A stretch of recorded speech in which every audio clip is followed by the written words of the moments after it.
नमस्कार, मैं हूं रविंद्र जैन और आप देखना शुरू कर चुके हैं सबकी खबर। मध्य प्रदेश पुलिस ओबीसी के जिस नेता को 4 महीने से तलाश रही है, उस नेता पर इनाम भी घोषित किया गया है, लेकिन पुलिस उस तक नहीं पहुंची। वही नेता आज हमें भोपाल में घूमते हुए मिल गए।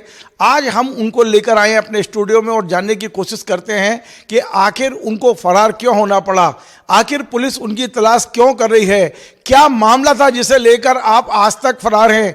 हमें इतना तो पता है कि 25 सितंबर को ग्वालियर में गुर्जर महासभा का आयोजन किया गया था, महाकुंभ का आयोजन किया गया था और गुर्जर समाज जो ग्वालियर चंबल संभाग में बड़ी संख्या में हैं, वे अपनी मांगों को लेकर प्रशासन से बात करना चाहते थे। फूलबाग ग्राउंड पर यह महाकुंभ का आयोजन था ग्वालियर के, लेकिन प्रशासन के अधिकारी जब वहां नहीं आए तो गुर्जर समाज के तमाम लोग कलेक्ट्रेट की ओर बढ़ गए थे और जब एक कलेक्टर के दरवाजे तक पहुंचे थे, वहां जब रोकथाम हुई तो वहां अचानक प्रशासन और गुर्जर समाज के लोगों में भिड़ंत हुई, आगजनी हुई, तोड़फोड़ हुई। मैं एक जो नेता हैं गुर्जर समाज के, लोकेंद्र गुर्जर, उनसे बात करूं उसके पहले मैं आपको वो वीडियो दिखाता हूं जिस घटना को लेकर ये लोकेंद्र गुर्जर आज तक फरार हैं। 4 महीने से पुलिस उन्हें तलाश रही है। मैं वो वीडियो दिखाता हूं ग्वालियर के, जो 25 सितंबर के ये वीडियो हैं। किस तरह एक दूसरे पर हमले किए गए, किस तरह एक दूसरे पर आरोप लगाए गए। पुलिस प्रशासन का कहना था कि गुर्जर समाज आक्रामक हो गया, हिंसक हो गया, उसने तोड़फोड़ की।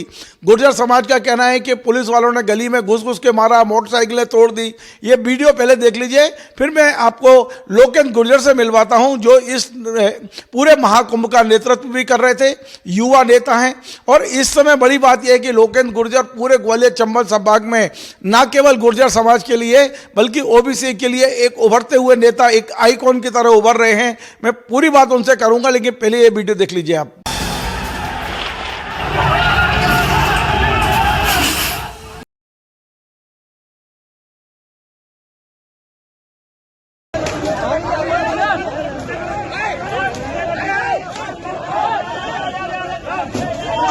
ये देखो पुलिस प्रशासन द्वारा मोटरसाइकिलों को तोड़ा जा रहा है।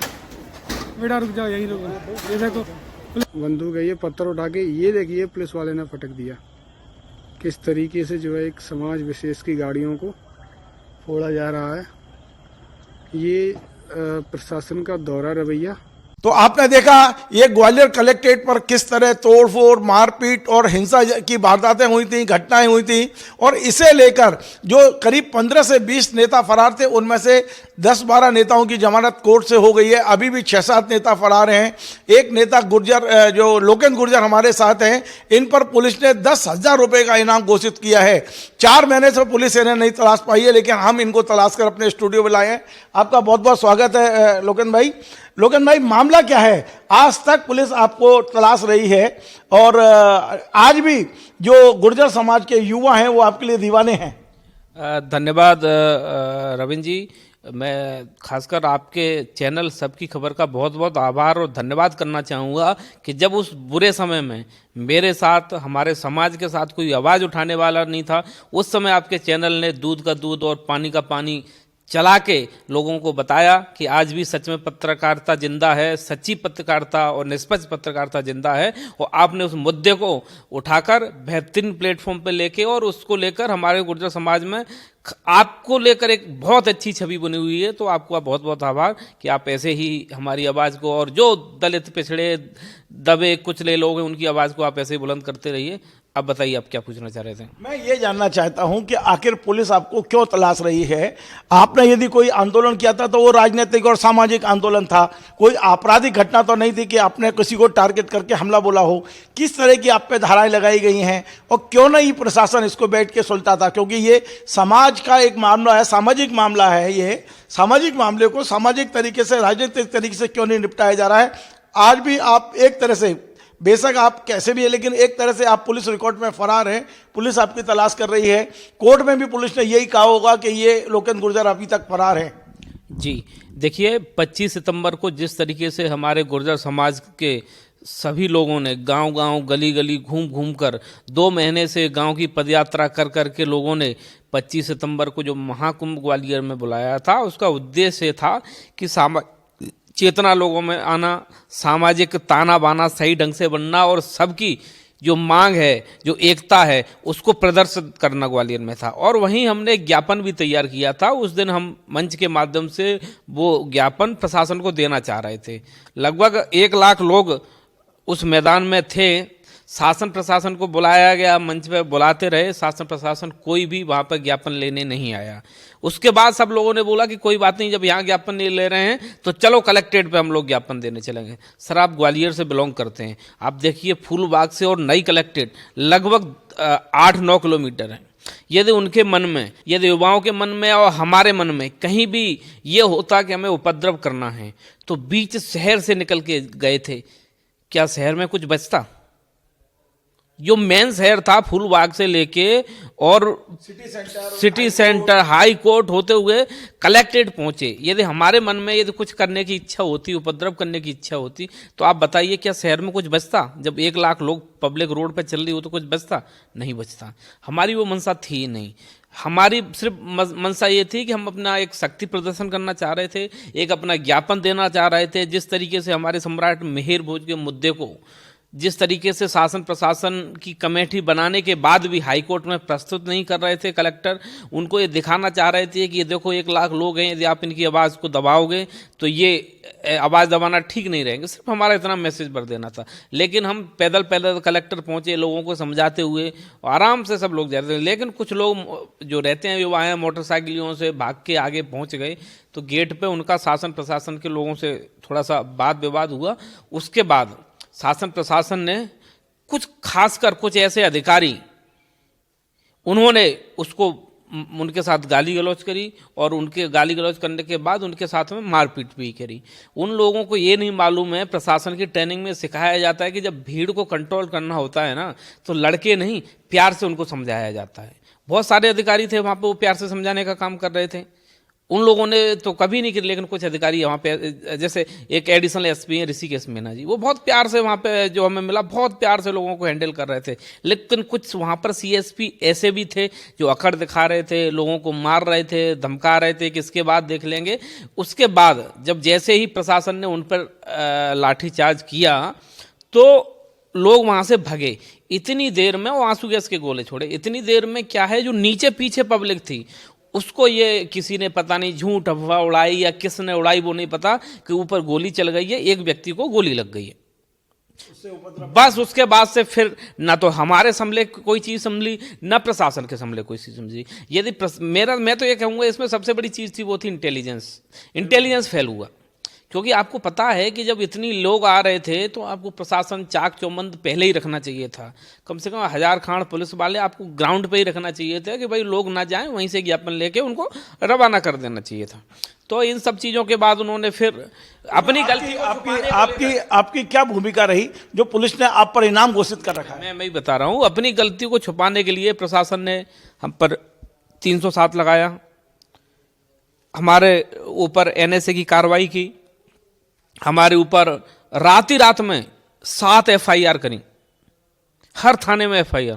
सोचो 7 FIR एक रात में करना। उसके बाद सुबह होते होते सुबह 4 या 5 बजे के लगभग हम पे 5-5 हज़ार के इनाम भी घोषित कर दिए। तो ये तो हमें ऐसे ट्रीट किए जाने लगा जैसे कि हम कोई अपराधी हैं। आज तक हमारे पास, खासकर मेरे ऊपर, कोई भी किसी को थप्पड़ भी मारने और किसी को गाली भी देने की FIR नहीं है। हम समाज को एकजुट करने का काम करते हैं, हम समाज की लड़ाई लड़ने के लिए काम करते हैं, हम समाज को एक साथ लेके अपनी आवाज़ को बुलंद करने का काम करते हैं। और हमारे साथ आप ट्रीट कर रहे हो जैसे कि अपराधी। 307 किस पे लगाया जाता है?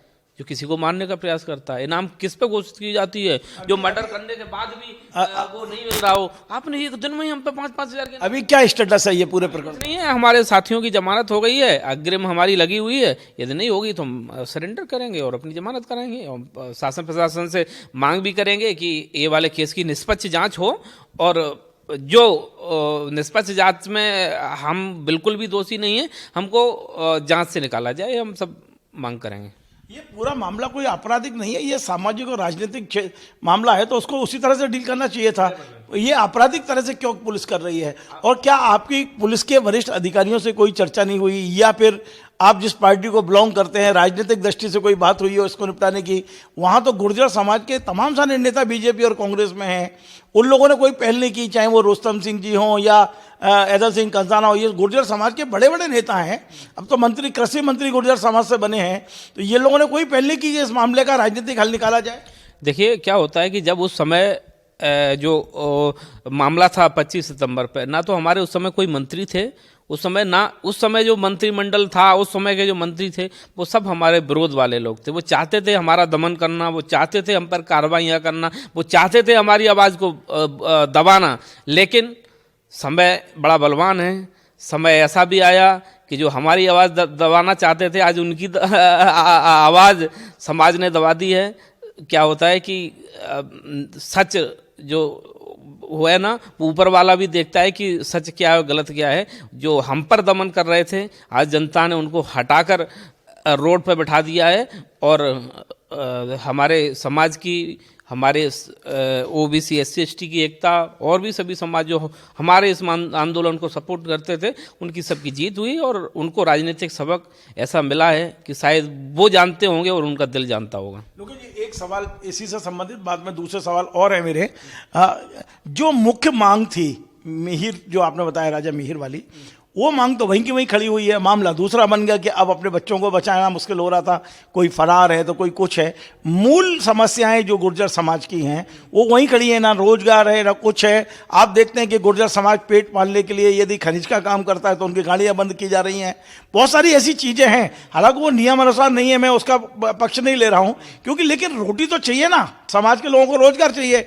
आप रोजगार दे नहीं पा रहे हो, दूसरा कोई काम करने नहीं दे रहे हो उस पूरे क्षेत्र में, तो ये हिंसक वारदातें हो रही हैं। तो ये जो मूल समस्या है गुर्जर समाज की, उस पर कब विचार होगी, उस पर कौन विचार करेगा?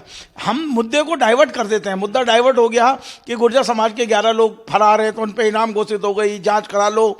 लेकिन मूल समस्या जो गुर्जर समाज की रोजगार की समस्या है, उनके जो एक सामाजिक आपने समस्या बताई, इन पर कब चर्चा होगी, उसका क्या स्टेटस है? देखिए क्या होता है कि जब सरकार जब दमन पे आ जाती है ना, तो फिर वो आपकी आवाज़ को एकदम दबाना चाहती है। जिस तरीके से 25 सितंबर के बाद आप कह रहे थे थोड़ी देर पहले कि आपने शासन प्रशासन के वरिष्ठ लोगों से बात नहीं करी। अरे हमको तो मुख्य अपराधी बनाकर, हम पे इनाम घोषित करके, हम तो अपना मोबाइल बंद करके इस देश की गलियां गलियां छान रहे थे। कोई झारखंड पड़ा था, कोई रांची पड़ा था, कोई उत्तराखंड पड़ा था, सब ऐसी स्थिति में थे कि पहले करके अपनी चीज़ बचाई जाए। हमारे लोगों पर इतना दमन किया जा रहा था कि यदि एक लोकेंद्र गुर्जर है तो ऐसे 10 लोकेंद्र गुर्जर कहीं भी गाँव में मिलते थे, पुलिस उनको उठा लेती थी कि तुम्हारा नाम है वो लोकेंद्र गुर्जर, और उनसे अवैध वसूली की जा रही थी। ये सब परिस्थिति होने हम बात किससे करते? लेकिन अभी मामला, ये सब चीज़ें मुश्किल से 15-20 दिन में निपटा जाता है। उसके बाद जो आपने बोला कि सम्राट मिहिर भोज की लड़ाई हो, उनकी आर्थिक और सामाजिक विषमता की लड़ाई हो, उनके रोजगार और बेरोजगार की लड़ाई हो, फिर लड़ाई हम लड़ेंगे। और जब तक हम अपने उस मिशन में हम उनको बेरोजगार दिलाना, हमारे सम्राट मिहिर भोज को जो मामला कोर्ट में चल रहा है उसको जिताना, ये सब चीज़ें नहीं करेंगे, तब तक हमारा आंदोलन, हमारी लड़ाई अनवर्थ जारी रहेगी। एक और चीज मैं देख रहा हूं कि फरारी के दौरान भी सोशल मीडिया पर लोकेंद्र गुर्जर, लोकसभा चुनाव, मुरैना, क्या वाकई मुरैना से सीरियस हो आप चुनाव लड़ने को लेके? और किस पार्टी ने आपको भरोसा दिलाया कि आपको टिकट देगी पार्टी? क्योंकि मैं देख रहा हूं सोशल मीडिया पे वो मीम्स भी बन रहे हैं, तमाम सारे वो आ रहे हैं कि लोकेंद्र गुर्जर अगला लोकसभा का प्रत्याशी होंगे वहाँ से।